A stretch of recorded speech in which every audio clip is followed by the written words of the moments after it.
Good evening, this is GCN English News Edition and you're watching with me, Ning Hoi Kim Kong Sai. The headlines first.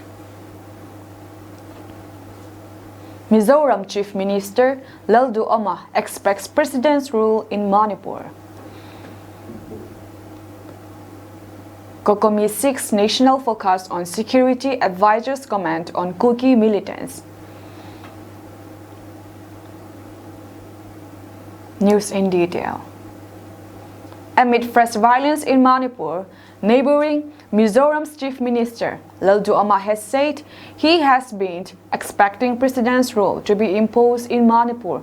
That President's rule is what we are expecting as violence has gone on for very long. The situation does not change and sometimes it became worse. Laldu Oma told reporters at the 71st plenary sessions of the Northeast Council in Meghalaya, Shillong. As per India Today Northeast, there has to be a solution between the government of India, government of Manipur and tribal leaders.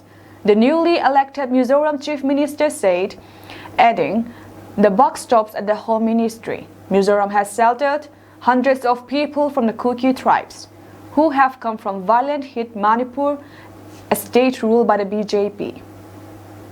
The Indian Constitution provides that they can settle anywhere in the country.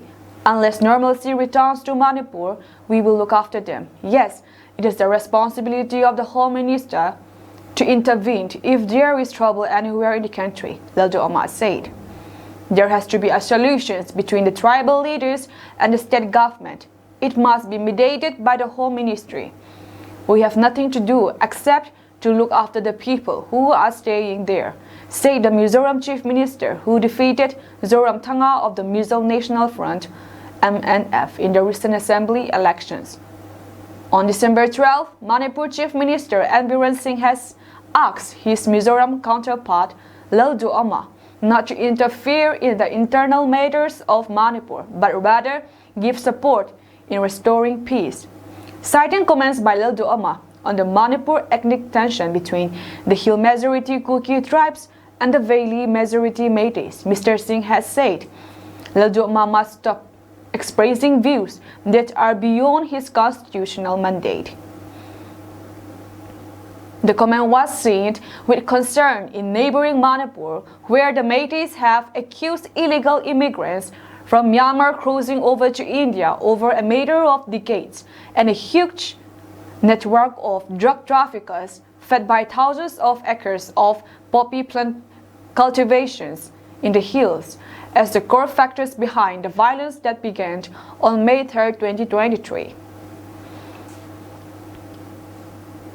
Members of the Coordinating Committee on Manipur Integrity, Kokomi, met with the Chief Minister of Manipur at his office bungalow on Friday evening and told him that the security arrangement in the state has failed. This was stated by Kokomi coordinator Jitendra Ningombam while briefing to the media that after meeting the Chief Minister, Jitendra said they informed that the Chief Minister about their unhappiness with the way the Indian government and state government are handling the crisis. He said they expressed dissatisfaction with the lack of actions from both the state and central government regarding the ongoing crisis in the state. Jitendra said that they questioned the Chief Minister about why he and his government remain silent despite knowing that what is happening in the state is a proxy war against the people of Manipur, stating that it is the responsibility of the Chief Minister or any MLAs to protect the people of Manipur. The Kokomi coordinator questions whether the CM and MLAs are going to protect the people of Manipur. Jitendra said that they told the Chief Minister on the need for visible actions from the government.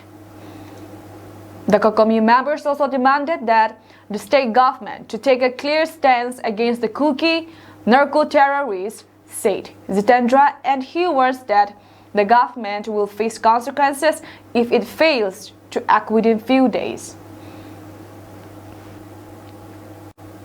Globally, the number of new cases increased by 4% during the 28-day period of 11 December 2023 to 7 January 2024 as compared to the previous 28-day period, with over 1.1 million new cases.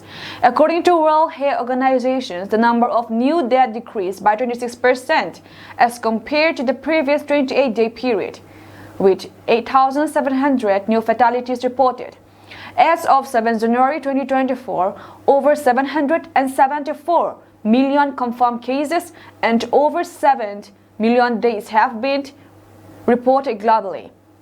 During the period from 11 December 2023 to 7 January 2024, COVID-19 new hospitalizations and admissions to an intensive care unit (ICU) both recorded an overall increase of 40% and 30%, with over 173,000 and 1,900 admissions, respectively.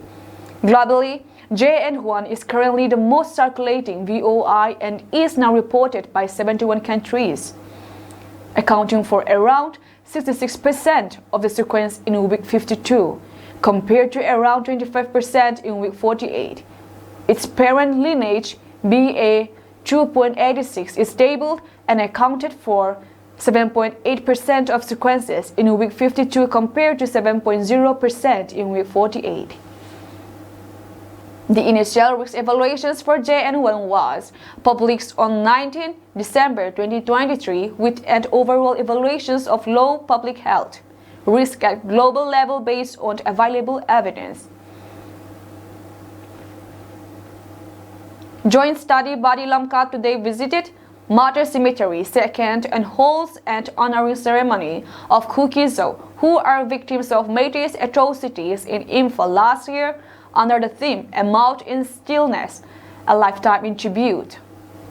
Apart from joint student body leaders, many martyrs' families were also present in the event. In his speech, Ivan Tangkansiam consoled family members of the victims to be strong. Family members of the victims also spoke in the event, expressing contentment over proper burial of the martyrs. The family members thanked joint student body and various Kuki-Zo civil society organizations who took part in the process and made it a grand burial. As part of the event, candlelight vigil program was also held. Today at around 11 a.m., the Jawahar Navodaya Vidyalaya selection test JNVST 2024 was conducted in Lamka and Persol district. Various organizations such as KSO, SSPP, JSF, JSB, MJP, HSA, JSP witnessed the examination. The given exam center and block RS under 338 students from Churchampur Block GM Model High School, 408 from Churchampur Block Churchampur College Hilltown, Persol Government High School Persol, 98 students from Tipaimuk Block, 81 from Thanlon Block, Thanlon Government High School, 37 students from Singat Block Singat Government High School, and 78 students from Vumhao Government School, Tuilapay Hingli Block, and Kumbipukri High School from Kumbipukri Village, 99 from Samulamlam Block, 252 students from Churchampur College with absentees, 156, 45 presents from Vumhao Government School, Tuilapay with absentees 33, 225 presents from GM High School with absentees 113, 18 students from Singat Government High School with absentees 19, 27 presents from Persol Government High School with 71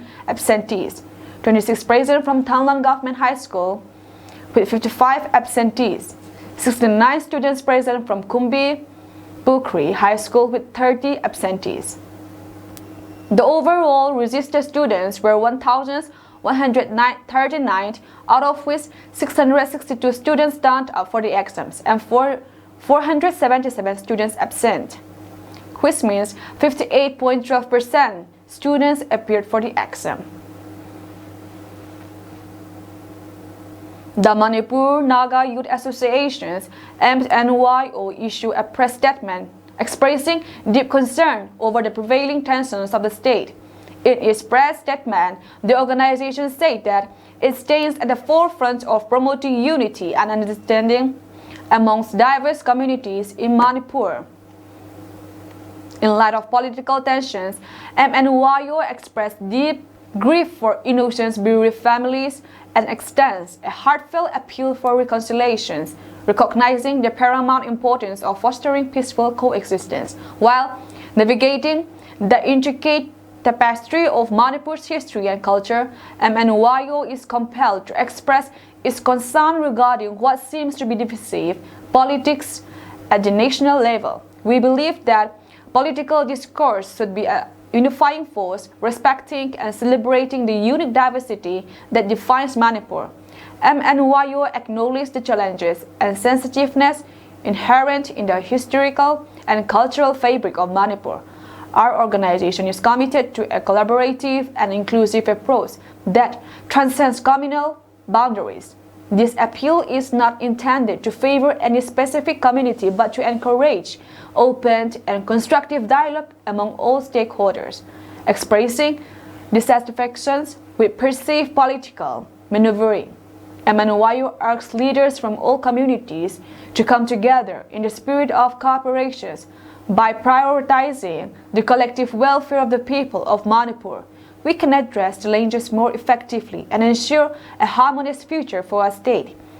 As advocates for the well-being of Manipur's youth and its entire populations, MNYO reiterates its commitment to a cohesive Manipur, where diversity is celebrated and unity prevails. The organization extends this appeal with the hope that it will be received in the same spirit of diplomacy and inclusivity that we aim to foster. Together, let us build a Manipur where mutual respect and collaborations pave the way for a prosperous and harmonious coexistence, said the release. Ningthozam Geoffrey, Special Secretary DP Government of Manipur today, issued an order in the name of Governor of Manipur. The order reads, "The Governor of Manipur is pleased to order the transfer and posting of the following MPS officers with immediate effect and until further order." Accordingly, Maibam Sudhir Kumar Meitei MPS, who presently posted as SDPO Imphal West, will be transferred as DSP or CDO Imphal West. Laisram Santosh Singh MPS, who presently posted as DSP or CDO Imphal West, to be transferred as SDPO Imphal West. Khoirakpam Sunil Kumar MPS, who presently posted as AC7 IRB, to be transferred as SDPO Murray, and K. Santosh Singh MPS, whose present posting as DSP or CDO, to be transferred as SDPO Moirang respectively. The order also states the above officers will take in charge of their new posts immediately.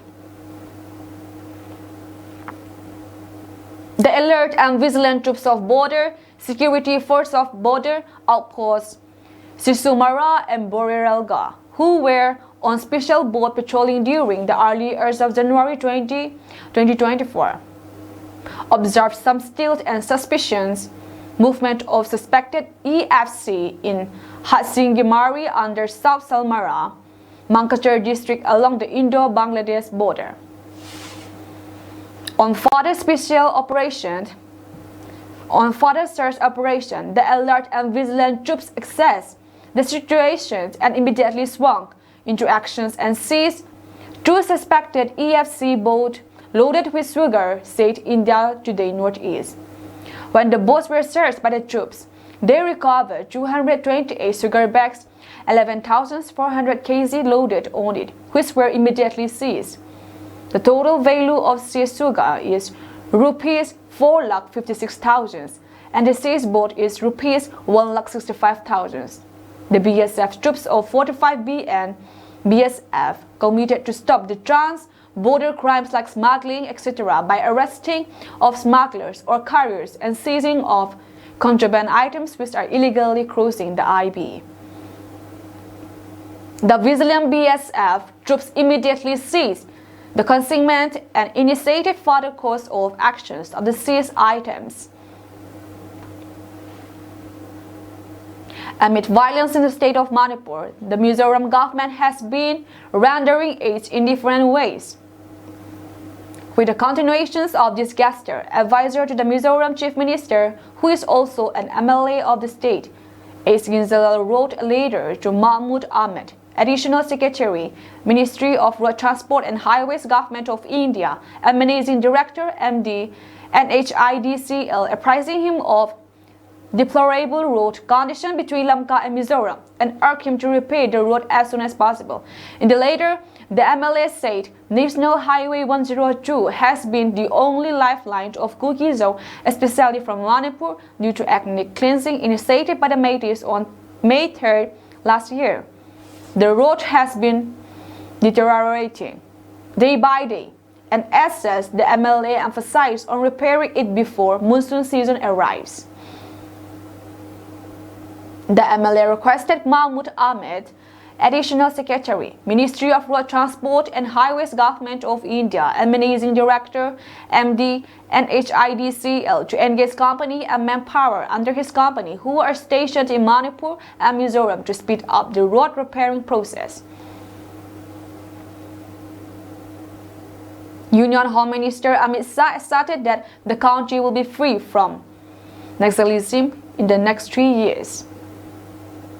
Amit Shah said this at the 60th Rising Day of the Sahastra Sima Bal SSB at Tezpur in Assam today.